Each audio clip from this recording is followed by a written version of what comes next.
जितने भी एक्सपेरिमेंट्स हुए हैं, अर्ली एक्सपेरिमेंट, जिससे कि हमको CO2, ऑक्सीजन फोटोसिंथेसिस के लिए ज़रूरी है, क्या क्या हो रहा है फोटोसिंथेसिस में, तो वो एक्सपेरिमेंट्स के थ्रू ही साइंटिस्ट लोगों को पता चला है। तो वो अब हम लोग एक्सपेरिमेंट देखने वाले हैं। It is interesting to learn about those simple experiments that led to a gradual development in our understanding of photosynthesis. तो बोला जा रहा है कि पहले किसी को फोटोसिंथेसिस के बारे में उतना थोड़ी पता होगा। पहले क्या हुआ, पहले कुछ सिंपल एक्सपेरिमेंट हुए होंगे, सिंपल से धीरे धीरे कॉम्प्लेक्सिटी की तरफ हम लोग बढ़ते हैं और बढ़ रहे होंगे। तो बोल रहा है कि इंटरेस्टिंग है जानना कि वो दो सिंपल एक्सपेरिमेंट जिससे हमको धीरे धीरे फोटोसिंथेसिस होता क्या उसकी नॉलेज हुई, उसके बारे में हम समझ रहे हो ना, उसके बारे में हम समझें। तो सबसे पहले साइंटिस्ट थे जोसेफ प्रिस्टले, 1733 टू 1804। तो इन्होंने 1770 में कुछ सीरीज ऑफ एक्सपेरिमेंट किए जिससे रिवील हुआ कि essential role of air in the growth of green plant. सबसे पहले एयर का रोल हमको पता चला कि इसमें ग्रीन प्लांट्स के डेवलपमेंट में। प्रिस्टले यू में रिकॉल डिस्कवर्ड ऑक्सीजन इन 1774। ये तुरंत क्वेश्चन आएगा कि 1774 में ऑक्सीजन किसने डिस्कवर किया। ये ईयर भी पूछता है, ईयर भी पूछता है, साइंटिस्ट भी पूछता है, और तीन तरीके से पूछेगा कि 1774 में प्रिस्टले ने कुछ डिस्कवर किया, वो क्या था, ऑक्सीजन। ऑक्सीजन प्रिस्टले ने कब डिस्कवर किया, 1774। 1774 में ऑक्सीजन डिस्कवर हुआ, कौन से साइंटिस्ट थे, जोसेफ प्रिस्टले। तीनों तरीके से पूछ सकता है, कोई बात नहीं। Priestley observed that a candle burning in a closed space, a bell jar soon gets extinguished. ये फिगर ABCD, ये जो फिगर है ना हम देखने वाले हैं। Similarly a mouse would soon suffocate in a closed space. He concluded that a burning candle or an animal that breathed the air, ये क्या है, somehow damage the air, both somehow damage the air। यहाँ से लेके यहाँ तक हम लोग देखने वाले, सॉरी यहाँ से। प्रिस्टले ने क्या ऑब्जर्व किया, इनका एक्सपेरिमेंट था कि एक कैंडल जो बर्न कर रहा है क्लोज स्पेस में, जिसको बेल जार बोल रहे हो, ये एक बेल बेल जार है, इसमें एक कैंडल बर्न कर रहा है। सून गेट्स एक्सटिंग्विश्ड, ये तुरंत ऑफ हो जा रहा है, यानी ये जो फ्लेम है वो बंद हो जा रहा है। तो अभी हमको पता है, अभी के नॉलेज से, कि जितना ऑक्सीजन है वो यूज कर लिया होगा। अब बेल जार है, क्लोज है, तो ऑक्सीजन खत्म, तो कैंडल ऑफ हो गया। उसी तरह a mouse would soon suffocate in a close space. Similarly अगर बेल जार है, अगर आप इसमें माउस ले लो, तो माउस का भी इसमें दम घुट जा रहा है, यानी सफोकेशन, सफोकेट कर जा रहा है। क्यों, क्योंकि सारा O2 जो अंदर है वो यूज कर लिया। अब O2 नहीं है तो ये खत्म। ही concluded that a burning candle or an animal that breathed the air somehow damaged the air। Basically ये बोल रहे हैं कि कैंडल जो है, कैंडल और माउस, ये दोनों एयर को डैमेज कर रहे हैं। टर्म पकड़ो, टर्म आपको तुरंत आएंगे लाइंस में। डैमेज कर रहे हैं एयर को, बोल क्वेश्चंस में आएगा कि अ बर्निंग कैंडल और एन एनिमल और mouse that breathe the air in bell jar both somehow damage air, किसने बोला था, तो ये प्रिस्टली का एक्सपेरिमेंट था। फिगर देखते हैं, यहाँ पे माउस है और यहाँ पे बर्निंग कैंडल भी है। कुछ देर बाद दोनों ऑफ हो जा रहे हैं, माउस भी ऑफ हो गया, बर्निंग कैंडल भी ऑफ हो गया। फिर उन्होंने क्या किया, फिर उन्होंने सोचा कि ऐसा क्या चीज़ है जो इसको रिस्टोर कर देगा, रिस्टोर कर देगा एयर को, जो बर्निंग कैंडल और माउस को चाहिए। तो उन्होंने मल्टीपल चीज़ें डाल के देखी होंगी, फिर उन्होंने मिंट प्लांट डाला। मिंट प्लांट डाला तो देखा कि माउस भी जिंदा है और कैंडल भी जिंदा है। जैसे ये माउस भी जिंदा है, जैसे ये इनिशियल है, शुरुआत में ऐसे है, फाइनली भी ऐसे ही है। ये इनिशियल में दोनों जल रहे हैं, फाइनल में दोनों ऑफ हो गए कुछ समय बाद। तो इन्होंने देखा कि दोनों जल रहे हैं, इसका मतलब जो ये यूज कर रहे हैं वो ये प्रोड्यूस कर रहा है।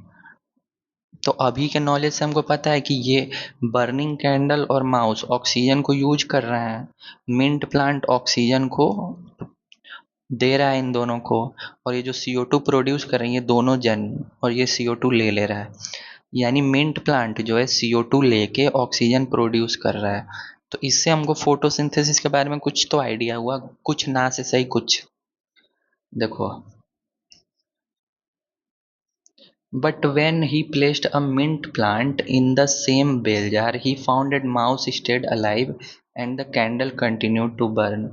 कुछ नहीं था, जब कैंडल थे और माउस थे तो ऑफ हो जा रहे थे, मिंट प्लांट आते ही दोनों ऑन है।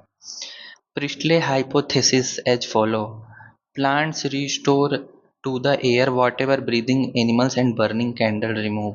ये लाइन आपको पूछेगा कि प्रिस्टले का हाइपोथेसिस क्या है। प्लांट्स वो एयर रिस्टोर करते हैं जो भी सांस लेने वाले जानवर, और बर्निंग कैंडल हटा देते हैं। ऑफ कोर्स वो कौन सा एयर है? एयर का ऑक्सीजन वाला पार्ट। फिर बोल रहा है, can you imagine how Priestley would have concluded the experiment using a candle and a plant? Remember he would need to rekindle the candle to test whether it burns after a few days. How many different ways can you think of to light the candle without disturbing the setup? ये कुछ आपको दिया है, ये not important. Using a similar setup as the one used by Priestley, but by placing it once in the dark and once in the sunlight. अब क्या किया, ये वाला जो ये वाला जो सेटअप है मिंट प्लांट के साथ, सेटअप में मिंट प्लांट भी है, कैंडल भी है और माउस भी है। इसको क्या किया गया, पहले तो इसको डे में रखा गया। डे में क्या हो रहा था कि सनलाइट आ रही थी। क्यों? अब इसको CO2 जैसे ज़रूरी है तो सनलाइट भी तो ज़रूरी है, अभी हमको पता है ये चीज़ें। तो डे में तो सनलाइट आ रहा था, लेकिन जैसे ही नाइट में रखा तो नाइट में देखा कि फिर से कैंडल ऑफ हो गया और माउस ऑफ हो गया रात में। आप समझ रहे हो? दिन में क्या हो रहा था कि दिन में लाइट आ रही थी बढ़िया, ये CO2 लेके ऑक्सीजन दे रहा था। रात में लाइट अब एब्सेंट थी, एब्सेंट लाइट, तो लाइट एब्सेंट होते ही फिर से ये एक्सपेरिमेंट किया गया, तो फिर से पता चला कि मिंट प्लांट रहते हुए भी ये ऑफ हो जा रहा है। मिंट प्लांट रहते हुए भी माउस डाई कर गया, सेक्रीफाइस हो गया यहाँ पे। और ये करने वाले साइंटिस्ट कौन थे? जैन इंगेन हॉज। कहाँ गया? Jan Ingenhousz showed that sunlight is essential for the plant process that somehow purify the air fouled by burning candle or breathing animal। बोल रहा है कि जैन इंगेनहॉज जो थे उन्होंने क्या, उन्होंने ये बताया कि सनलाइट इसेंशियल है प्लांट प्रोसेस के लिए, क्योंकि सेम एक्सपेरिमेंट को डे और नाइट में कर दिया तो एक ही अंतर होगा सनलाइट का। सनलाइट इसेंशियल है प्लांट प्लांट प्रोसेस के लिए, जो कि एयर को प्यूरिफाई करता है, जो कि बर्निंग कैंडल या ब्रीदिंग एनिमल फाउल करते हैं यानी गंदा करते हैं। Ingenhousz, in an elegant experiment with an aquatic plant, showed that in bright sunlight small bubbles were formed around the green part while in dark they did not। इन्होंने क्या किया, in an elegant experiment मतलब एक खूबसूरत सा experiment किया जिसमें कि एक्वेटिक प्लांट लिए इन्होंने। इसमें एक एक्वेटिक प्लांट मतलब प्लांट नॉर्मली लैंड पे ग्रो करते हैं, इन्होंने पानी में, पानी वाले प्लांट लिए। ये वाटर में प्लांट है, ठीक है। और हो क्या रहा था, ब्राइट सनलाइट, सनलाइट तो भूलना नहीं है, सनलाइट यहाँ पे सोर्स पे आ रहा था यानी सनलाइट फॉल कर रहा है। तो जो ग्रीन प्लांट है ना ये पानी में ऐसे बबल छोड़ रहे हैं, ऐसे बबल बबल बन रहे हैं, बबल फॉर्म हो रहे हैं। बाद में चेक किया तो बबल तो ऑक्सीजन के निकले around the green while in dark they did not. यानी सनलाइट के जब था तो बबल बन रहा था, डार्क में बबल नहीं बन रहा है। लेटर ही identified those bubble to be of oxygen. तो कैसे पता चला कि वो ऑक्सीजन है? कौन से साइंटिस्ट थे? तो Jan Ingenhousz. Hence he showed that it is only the green part of plant that could release oxygen। I hope आपको क्लियर होगा, साइंटिस्ट याद करते चलना है।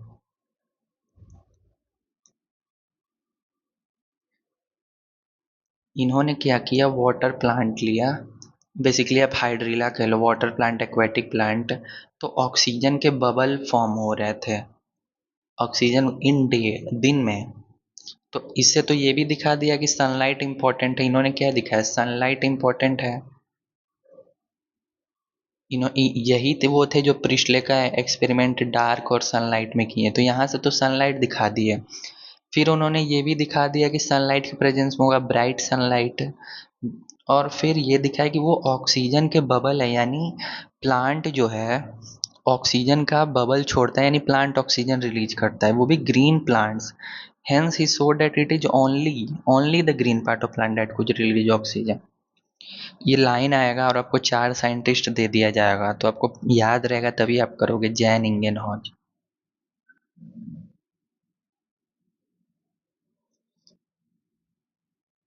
It was not until about 1854 that Julius von Sachs, अब ये अलग scientist आ गए। देखो एक एक पैराग्राफ में एक एक साइंटिस्ट दिए हैं, ऐसे पकड़ो।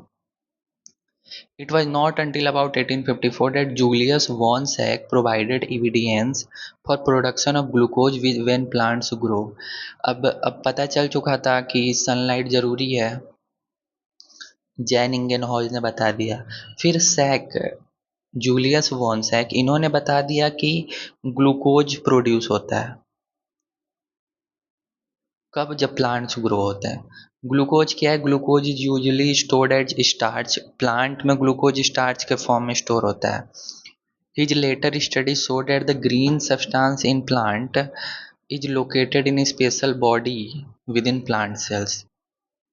He found that green parts in plant is where glucose is made, and that the glucose is usually stored at starch.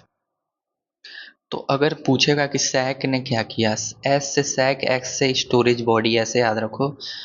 Storage body किस चीज का, क्लोरोफिल का। उन्होंने क्या किया, ग्रीन सब्सटेंस जो प्लांट्स में होता है जिसको क्लोरोफिल बोलते हैं, वो लोकेटेड होता है स्पेशल बॉडी में। बाद में उसको चल के क्लोरोप्लास्ट बोला गया। तो क्लोरोफिल कहाँ होगा, क्लोरोप्लास्ट में होगा। ये किसने बताया, सैक ने। फिर उन्होंने बताया कि ग्रीन पार्ट हुई हो है प्लांट्स में जहाँ पे ग्लूकोज बनता है। तो ग्लूकोज कहाँ बनेगा, ग्रीन पार्ट्स में। देखो सब जीजी से रिलेटेड है। एस से सैक, एस से storage body of chlorophyll. Storage body of chlorophyll पूछेगा आपसे तो आप क्लोरोप्लास्टिक करोगे। ग्लूकोज स्टार्च में स्टोर होता है, ये भी आप याद रखना है यहाँ से। अब एक और साइंटिस्ट है, Engelmann. Now consider the interesting experiment done by T.W. Engelmann. देखो एंगल, ENGEL, एंगल को आप एंगल पढ़ो, एंगल यानी एंगल पे क्या किया, लाइट को इंसिडेंट करवाया इन्होंने। Using a prism, he split light into spherical component and then illuminated a green alga cladophora placed in a suspension of aerobic bacteria। Basically ये बोल रहे हैं कि जो T.W. एंगलमैन थे, इन्होंने प्रिज्म पे लाइट डाला, प्रिज्म पे लाइट डाला, कौन सी light, white light, sunlight. Using a prism he split light into its spectral component. अब प्रिज्म पे लाइट डालोगे तो वो अपने 7 रंग में टूट जाएगा, विबग्योर। विबग्योर में टूटेगा ना, violet, indigo, blue, green, yellow, orange, red. ठीक है। स्पेक्ट्रल कंपोनेंट का मतलब विबग्योर में टूटना, जो भी उसका कंपोनेंट है। फिर क्या किया कि ग्रीन अलगा क्लैडोफोरा पे ये सातों लाइट छोड़ दिए, प्लेस्ड इन सस्पेंशन ऑफ एरोबैक्टीरिया। ये लाइन का मतलब समझ रहे हो। क्लैडोफोरा क्या है, एरोबिक बैक्टीरिया, यानी ये ऑक्सीजन के प्रेजेंस में होता है। सस्पेंशन मतलब एक ऐसा सॉल्यूशन लिया जिसमें आपको क्लैडोफोरा था, एरोबिक बैक्टीरिया। जैसे गाढ़ा सॉल्यूशन नहीं होता है जिसमें क्लैडोफोरा, वो।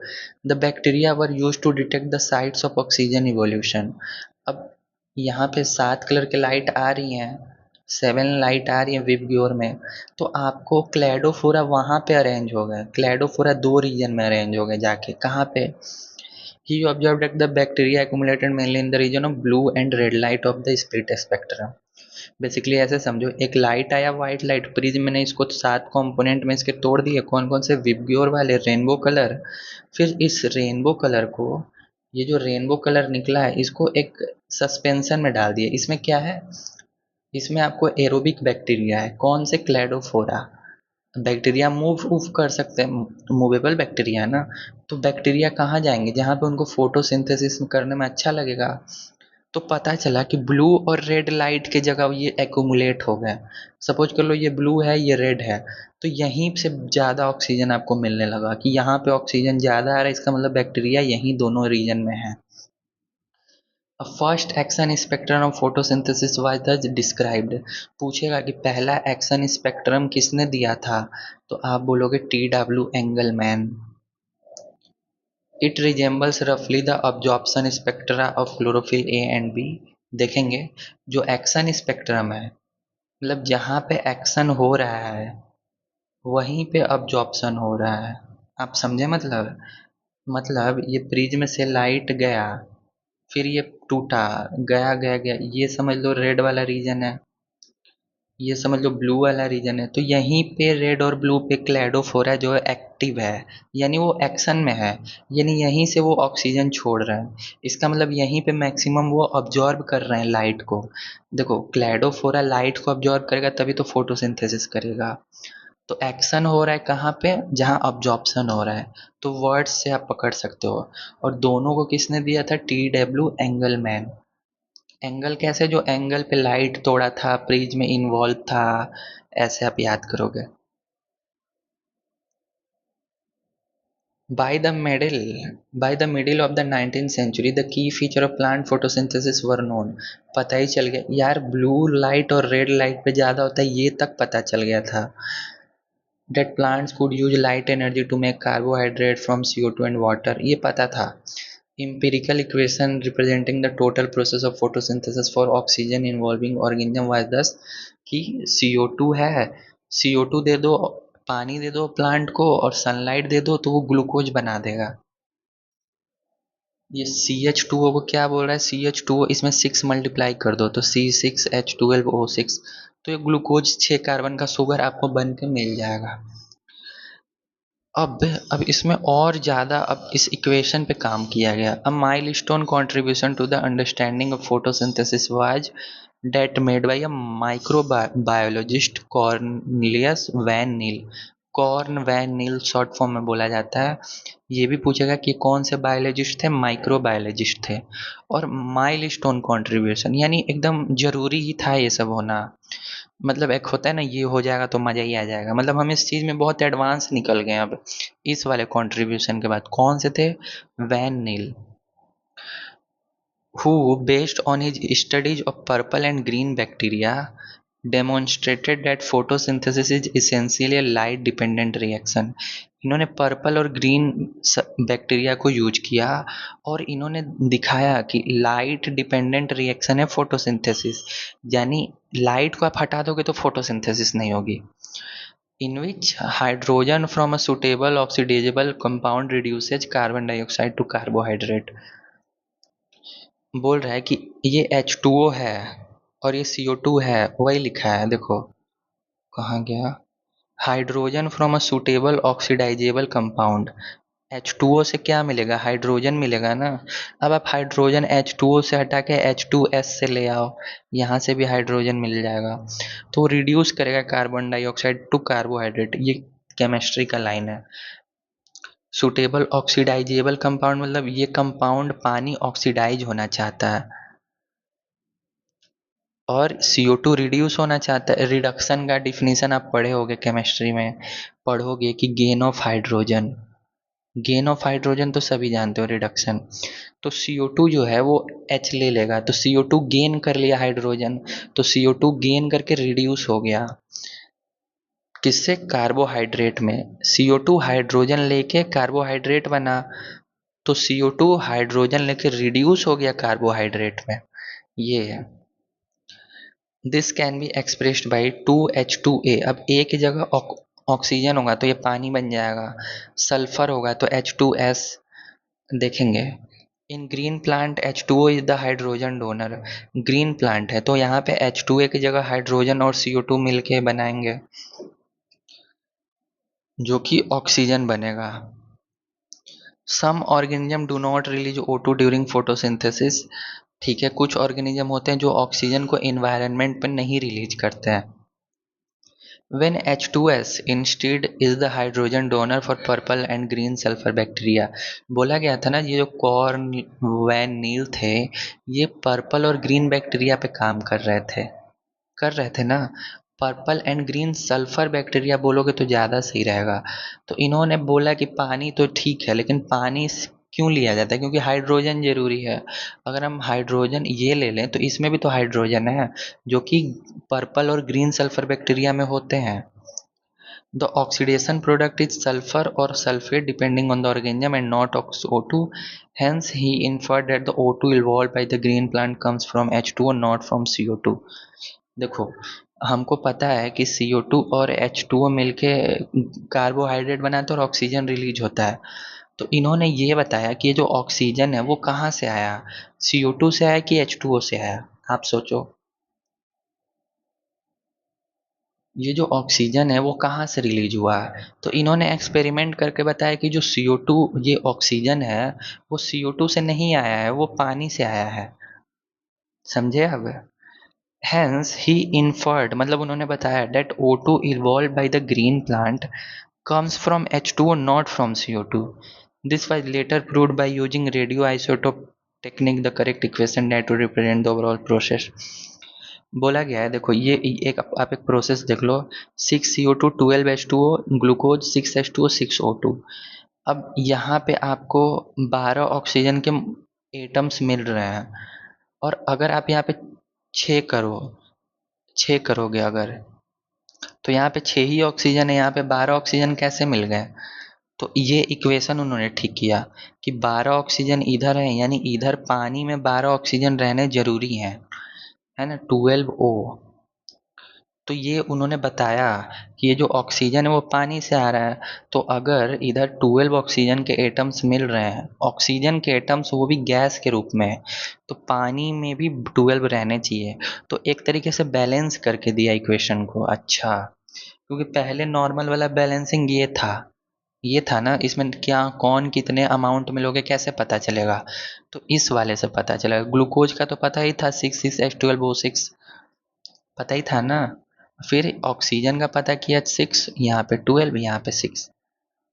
तो इन्होंने बहुत अच्छा काम किया है।